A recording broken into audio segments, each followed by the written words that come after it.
If you're looking for easy ways to promote your podcast and grow your audience, then you are in the right place, my friends.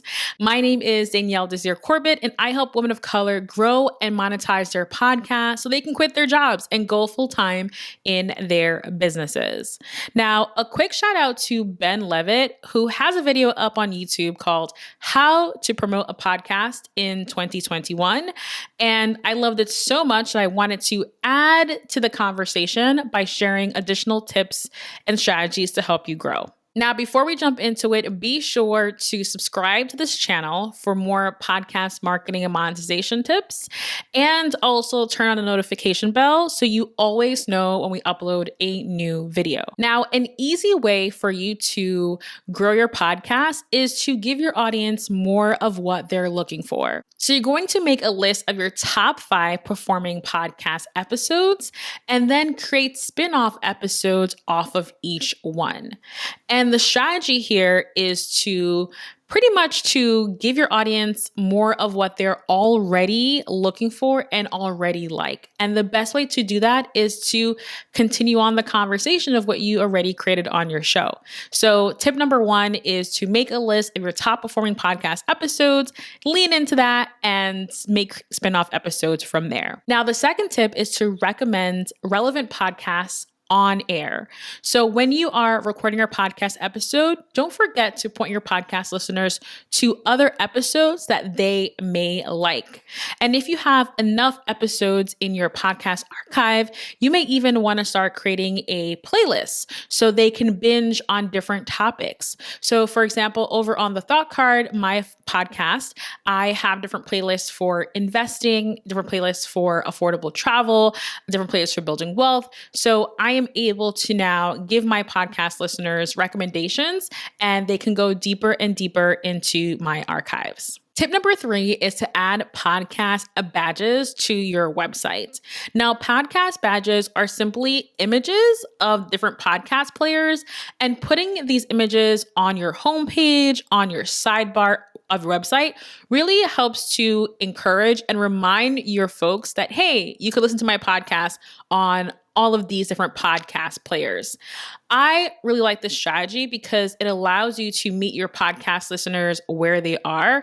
And it's a subtle way to let them know that, hey, I'm available on Spotify, Apple Podcasts, Overcast, Stitcher, all of the different places. In the description, I'm going to have a link where you can download all of the podcast badges by Podpage. They make it very, very easy that all you have to do is download the podcast badges and upload it to your website. Tip number 4 is to add your podcast to all of the podcast players.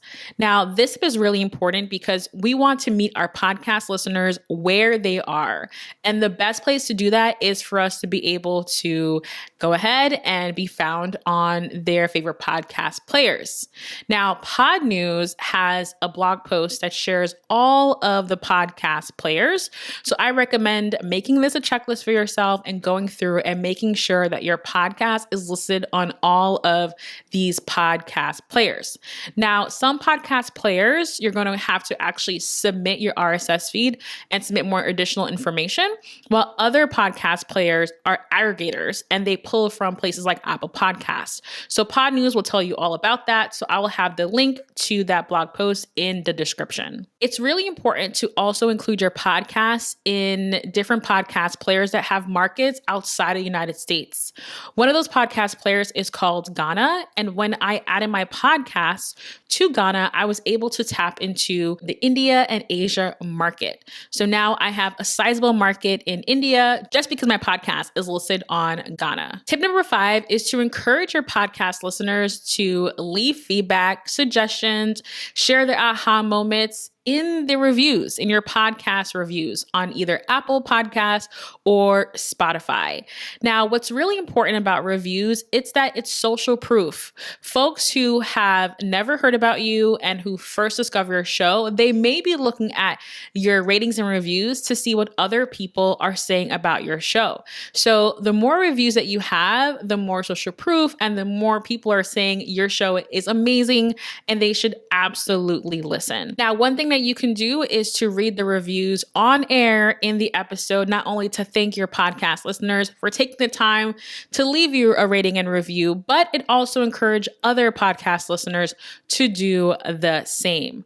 Now, I use a tool called Chartable to see all of my podcast reviews, including the reviews that come from different countries like Malaysia. Now, my last and final tip is to make sure that you are including your podcast in your email signature. So I use a tool called YStamp, which allows me to include my podcast link, my website, in my email signature. And every time I upload a new episode, it will pull that show notes or AKA blog post, and it will have that served up for me right there in my email signature without me having to update the link every other week. All right, so that is all that I have for you today. I would love to hear from you.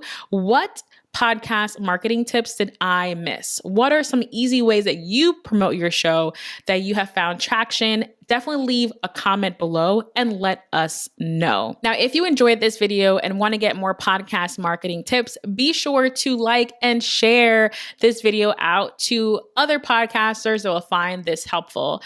I'll be back again with a new video next week. See you then.